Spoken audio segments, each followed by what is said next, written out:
There is a small stream that runs through the middle of the property, and then it runs down through here. This is Broadstone Road right here.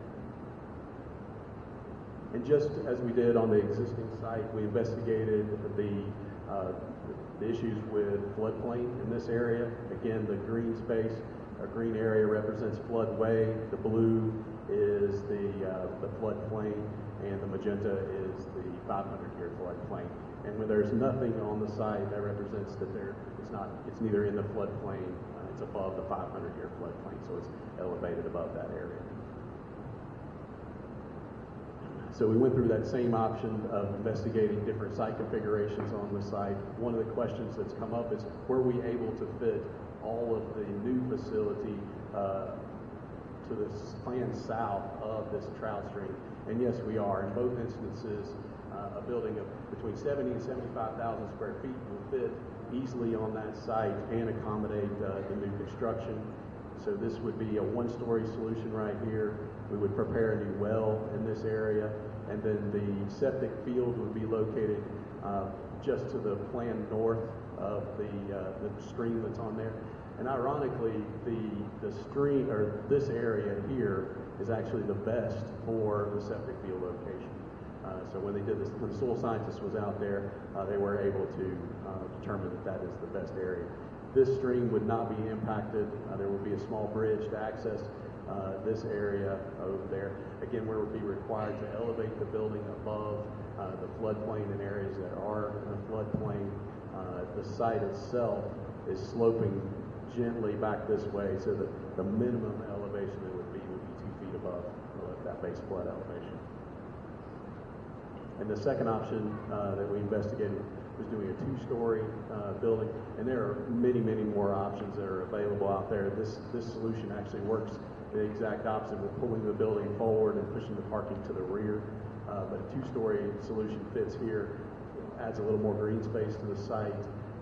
We still locate the well in this location here, still maintain this existing stream, and then the septic area will be located in this space as well. Parking and circulation on the site. In general, the queuing for bus drop-off and parent drop-off would be done within the site, helping mitigate those problems that are currently occurring on the Broadstone Road right now. So that queuing area would actually go all the way around inside of this area, the drop-off zone here, and then buses would do the same thing. We would be working with the DOT to help mitigate those requirements. They have a program right now to assist schools and counties with traffic problems that are occurring on many of their streets right now. So there's a program, and this school would qualify for those as well. So the ultimate conclusion was that the project will fit on the site. It will fit south of the stream that's located on there, and the septic is permissible on the site. It did percolate on that area, and it was successful.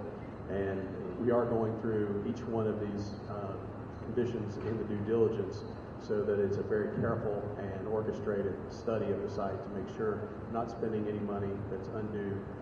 If we run into a situation that stops the project, then we haven't gone too far. And that's why the well is the last item that's on there, because that's the most expensive to drill that well. So I believe that concludes my presentation.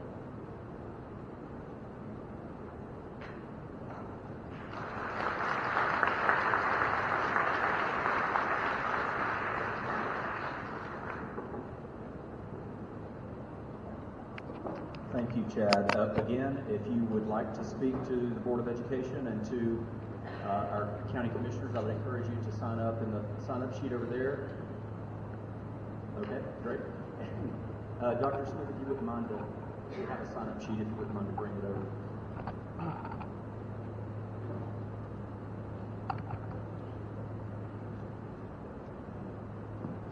And with that, Mr. Welch, I'll turn it over to you.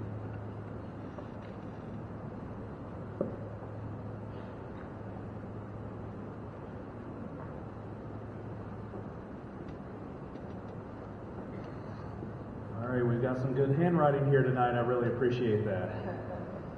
All right, some ground rules that we normally have at our county commission meeting, we've agreed with the school board on these rules as well. The length of each comment will not exceed 3 minutes. And Darren is our timekeeper.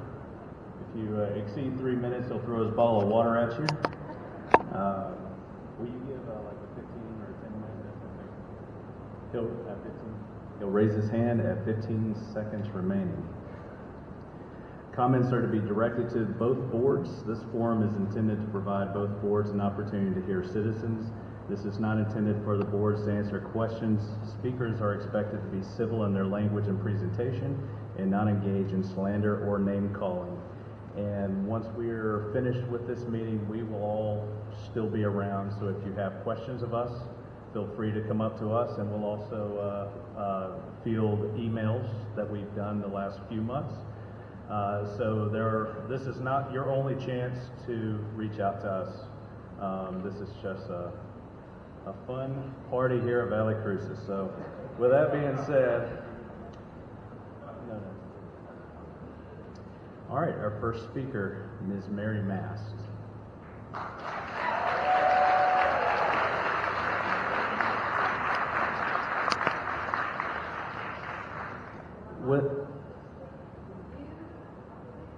To the microphone so everybody could hear.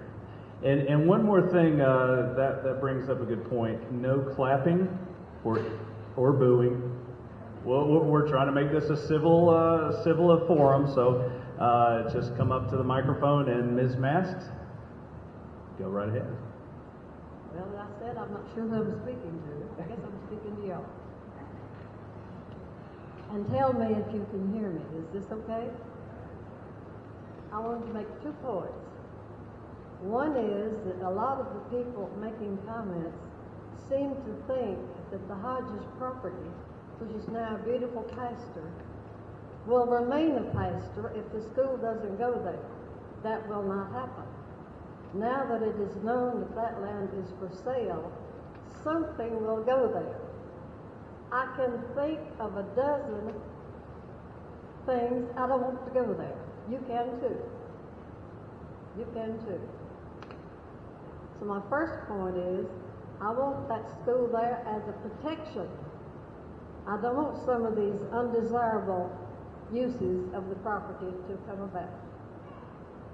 The second point is that some people, I think that the historic district can protect. The historic district is a paper tiger with no teeth. The only thing the historic district can decide on is what the outside of the building looks like, not what it's used for. So the historic district gives no protection. That's my 2 points. Thank you, Ms. Mast. Our next speaker, Ms. Debbie Glover.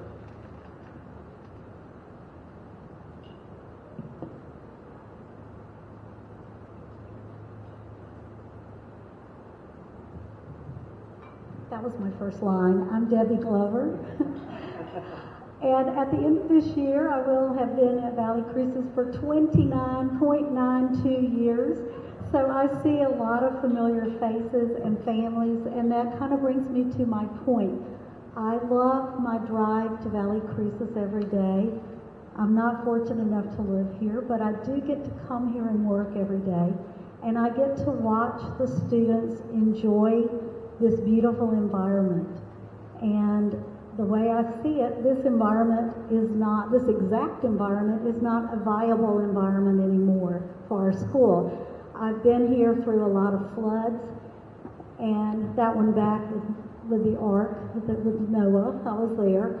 And I've cleaned mildew, and I've had brown water come out of my sink, and I've seen a lot of the problems that we have in our school, and I know that they're not really fixable.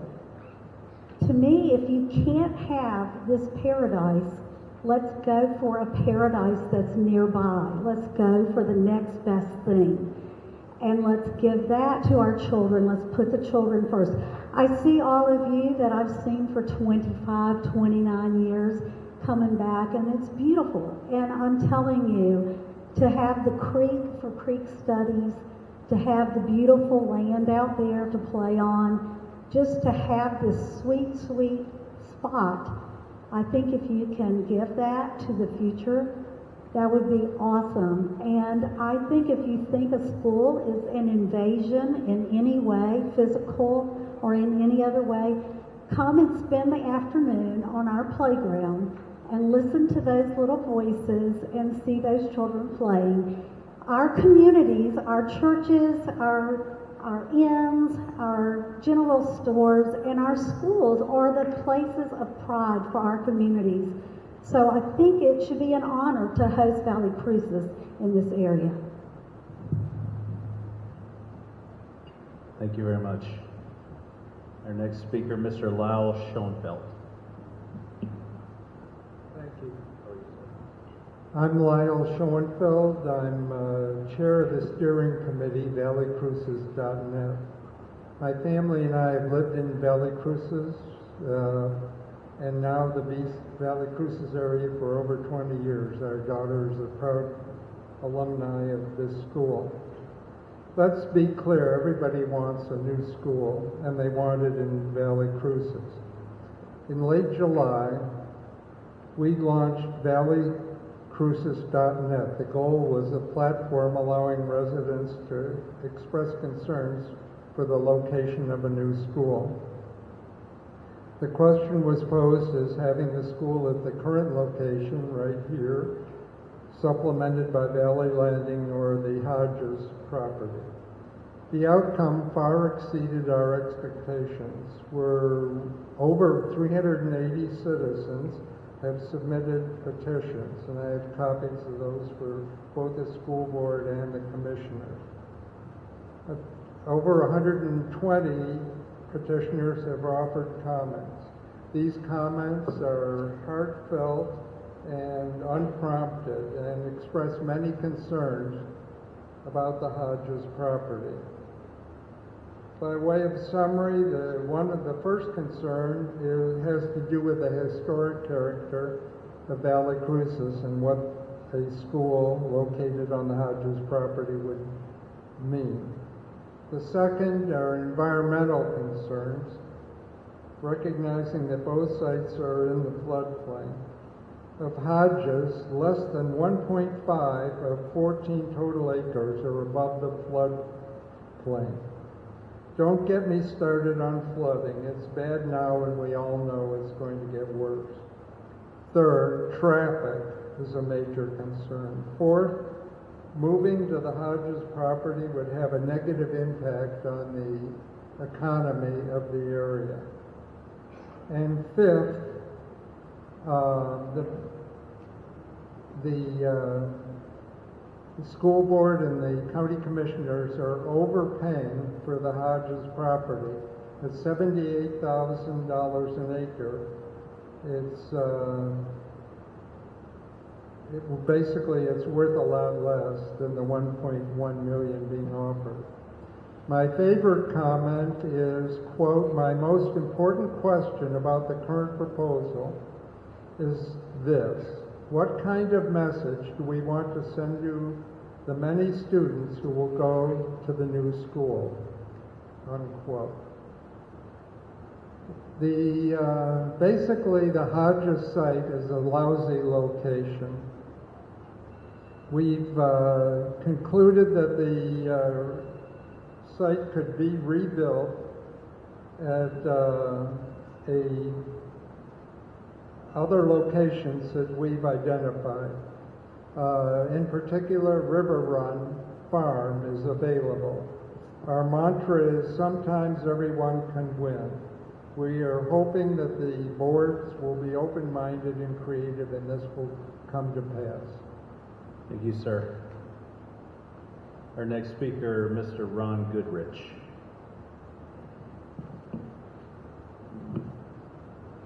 Hello, I'm all for the school. Unfortunately, my properties are directly across from the proposed school. I own 2 cabins right on the river, and I can watch the floods at all times, not from just Dutch Creek, but from the Watauga. Everything empties down from Grandfather Mountain, Banner Road, boom, it comes right on our front steps. The first thing that needs to be addressed is the erosion control in the water. I'm a developer, retired developer of commercial new property and historical renovations. So I think the studies need to be more appropriated. Thank you.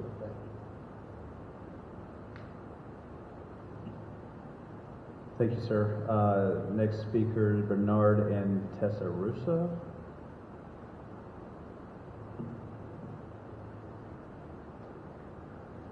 My name is Bernard, and I'm a resident here. I have the Taylor House Inn, and I am entirely for the reconstruction of the school, but maybe not the place where it should be. You saw the pictures over there and the video. They show Valle Crucis School in the water. And far away you could see that already now the water is invading that territory. So you're paying a bunch of money for water, for land that are not usable. How are you going to expand in one day? That's one point. Second, traffic. We're going to build a new bridge at the entrance of Valle Crucis. That's going to take about 2 years, 3 years of traffic, construction, closing of the roads and all that. Then you're going to have the school here. How many trucks are going to go by to bring earth, whatever you have to fill to raise the level of the water, of the land, so you can build on it? Then you have the Valle Crucis School here that's going to be working at the same time. So you have 3 points of traffic going on all the time. What are we going to have? What's going to happen to us? What's going to happen to people that want to visit Valle Crucis? They can't come. Where are they going to come from? Next thing, we have the Valley Park. We have the music in the park. I'm sure that all of you can sit back home in the mountain, high in the mountain, and listen to the music, right? It's quiet. Now you're going to have construction going on. Do they have time to stop? Are they going to start at 8 in the morning when people are still sleeping in bed? Most of us are old people. We stay in bed. Okay? So we're going to have that boom, boom, boom, boom, boom going all the time. And instead of music, the whole area is going to listen a bunch of noise of truck and things like this. Is that what you want for Valle Crucis? Thank you. Thank you, sir. Our next speaker, Mr. Eddie Malliot. Sorry.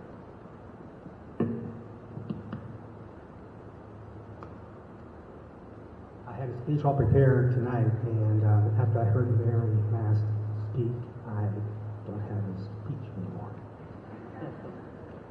Thank you. I've been here 5 years. My girls were here for 7th and 8th grade. They're now seniors at the high school. I don't usually speak much. I observe, I listen, I watch. But as of late July, when I watched this petition being formed online, I couldn't help myself but being involved.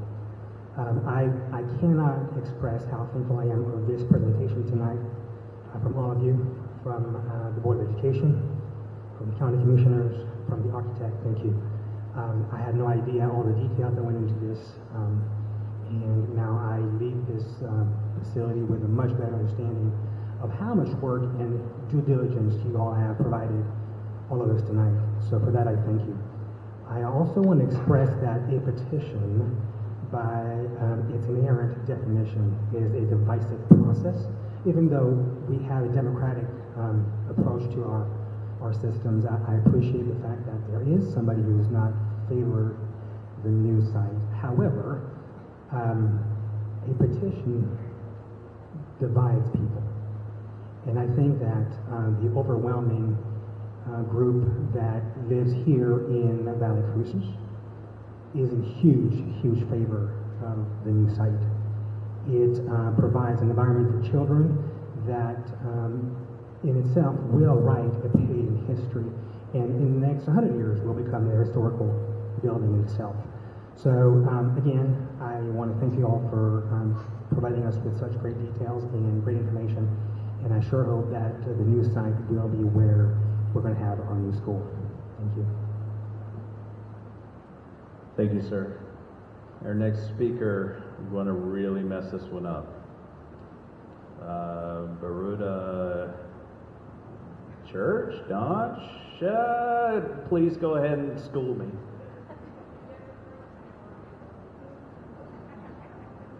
Did very well, Baruta Clonch.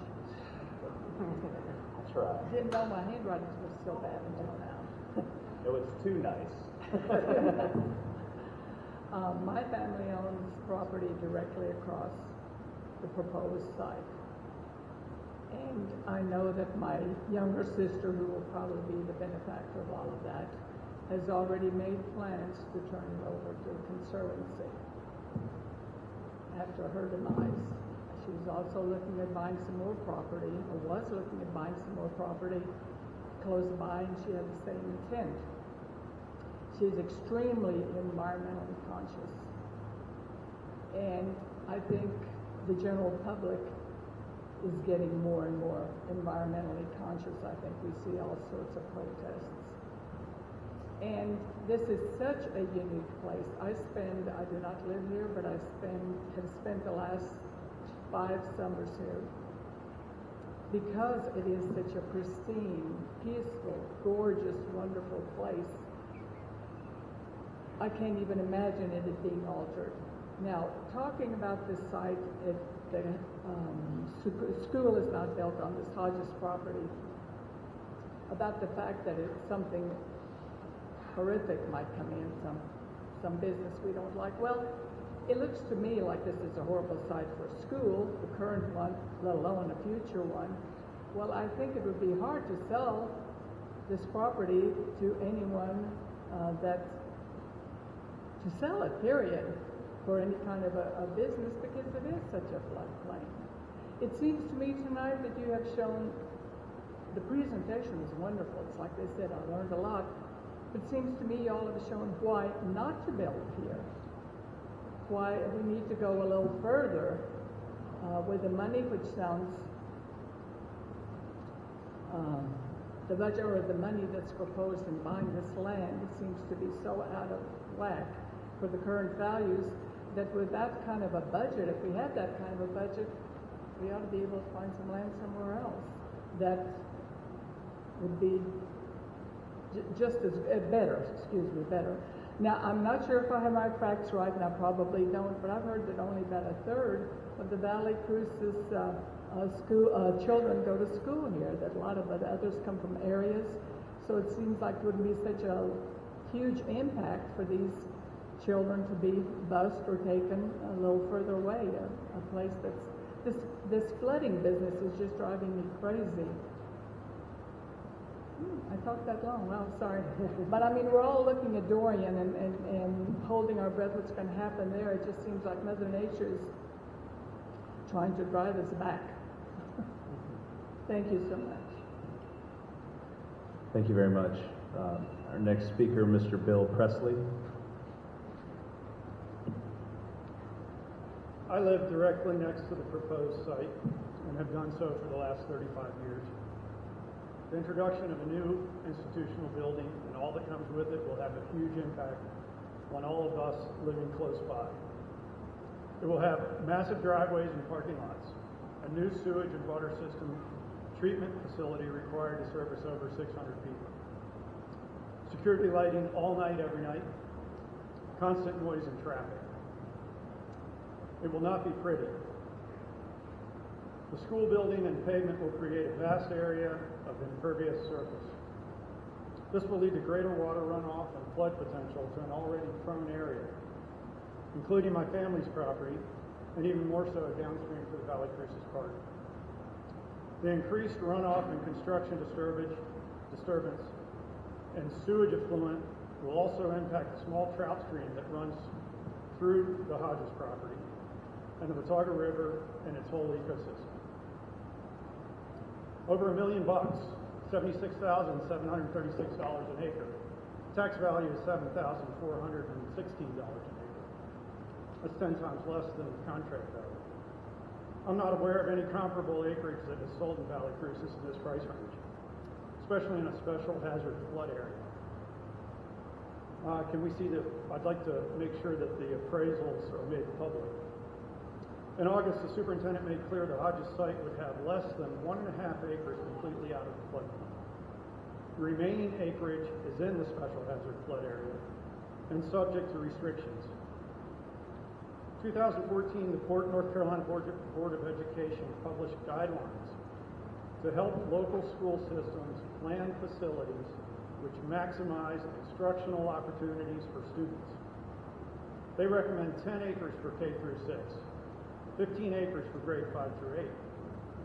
So that's about 25 developable acres. The land available on the Hodges site is not even close. Why are these guidelines being ignored? Early June, we had a pretty significant flood. The river crested over 15 feet. The flood of 40 crested at almost 30 feet. That's double. The water was from mountain to mountain, we're told. And that was a long time ago when there was plenty of bare land available to absorb rainfall. Obviously, that's no longer the case with all the development. We only had about 12 inches of rain in the June flood. Look what happened. So now this project, $35 million plus. That's a lot of money. It's beyond reason that this site, with all its shortcomings, would even be considered. March 11, in the Watauga Democrat, member of the Board of Education said this is the decision of a lifetime. It is a huge decision. One that's going to affect all our lives, affecting my life, made by a small group of people, none of whom live in Valle Crucis, although maybe Mr. Yates is from here. And there's been no input from those of us who do live here in Valle.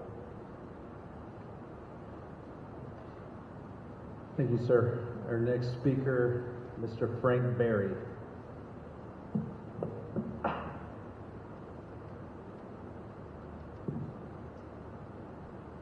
I think I'm going to need to stand sideways because I'm a little bit mixed on this issue. I've got some issues to the board and also to our neighbors. My family has been in the valley for about 39 years, and my grandmother bought the property that's 6 acres immediately to the west. It runs just to the west of the proposed Hodges site all the way down to the river. So we're affected that way. We're also very interested in education. I teach at Appalachian State, helped start a school in Cary, North Carolina, and so we're very strongly in favor of education. It's a great thing to have a school on site. I'm also an engineer, and so even though I'm not a civil engineer, I understand many of the issues involved in placing a site of this size. And so my main concerns, which I have spoken with Dr. Elliott and some others about, have been in the areas of drainage, just like Bill spoke of just a moment. The drainage is a major problem, and anything downstream of the school is going to be affected one way or another unless there's significant mitigation downstream, not just at the site, but downstream of the site. And so there's quite a bit of work to be done there.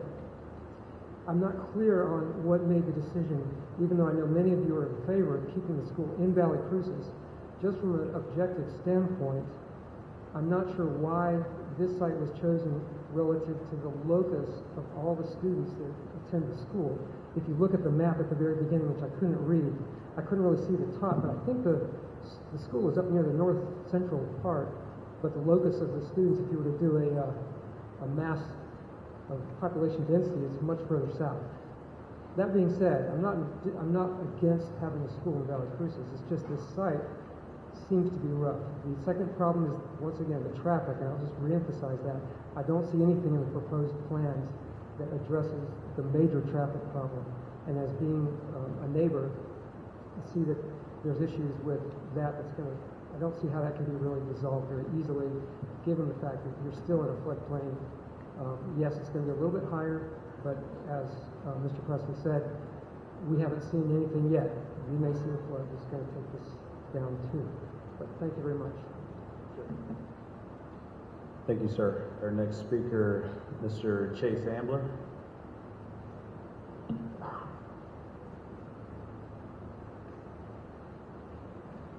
Good evening. I'm a resident of Valle Crucis. I live within sight of this school and directly across the river from the proposed site of the Hodges property. My kids all went to Valle Crucis School, and I've lost count of how many times it flooded while they were here. But it was a yearly event, at least. Squeegeeing and mopping and sandbagging shouldn't be a chore for the teachers and principal. While neither side is particularly good, the Hodges side is 10 times better than this. Much has been made about how little land is available at the Hodges side above the floodplain. When he shows us the map, none of this side is. Everything is underwater here. Ms. Mass already pointed out that the Hodges property is for sale. Somebody's going to buy it if the school doesn't build there. And I, for one, I'm not opposed to having a school for a neighbor. Listening to children on the playground laughing and squealing is not a problem. I'm not excited about the light pollution, but I feel like the school and their design could address those issues. We talked about, or the question is raised, what message do we send to children? I think the message we want to send them is you're everything. I would like to, instead of the discussion be around which is better, instead we look at what the community needs, and the community needs a school. The community needs a first-rate school to be in the community. Having the Valle Crucis School planted in Fosco, planting it wherever the demographic says the middle of our population is, that doesn't add to our community. The community is built around the school and the park and our churches. Thank you. Our next speaker, Ms. Sarah Donovan.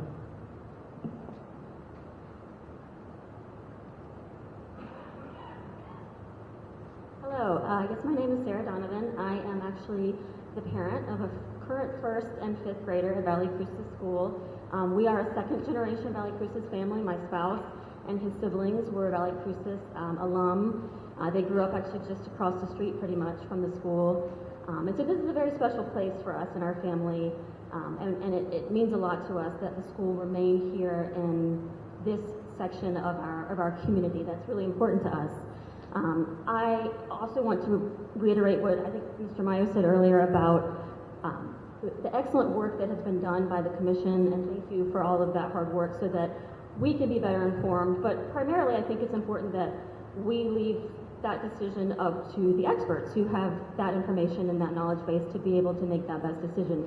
That is not my area of expertise, and I trust that those who are considering these decisions will listen to